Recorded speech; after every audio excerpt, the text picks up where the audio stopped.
என்னதான்ப்பா immaculate கல்வி? Immaculate கல்வி அறிவிலும் நெறியிலும் வளர்ச்சி பெற்றது. இமாக்குலேட் கல்வி நிறுவனம் 1844ல புதுச்சேரியில தொடங்கினாங்க.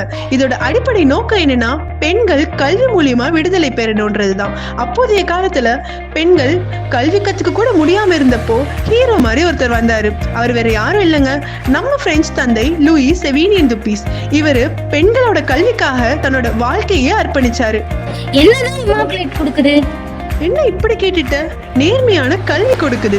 அறிவையும் யோசிக்கிற திறனையும் தான் முக்கியமா பாக்குறாங்க. ஆன்மீகம், பண்பாடு, சமூக விதிகள்னு எல்லாத்தையும் சேர்த்து சொல்லி தராங்க. வெறும் படிப்பு மட்டும் இல்லாம கலை, விளையாட்டு, சமூக சேவைன்னு எல்லாத்துலயும் மாணவிகள் திறமையா வரணும்னு நினைக்கிறாங்க. படிப்பறிவோட சேர்த்து ஒரு நல்ல மனசையும் வளர்க்கறது தான் நம்ம இமாக்குலேட் கல்வி. வாங்க வாங்க ஸ்டூடெண்ட்ஸ், அலுமினி, பேரண்ட்ஸ் எல்லாரும் சேர்ந்து இந்த இமாக்குலேட் எஜுகேஷன் வீக்கை கலக்கலா கொண்டாடலாம்.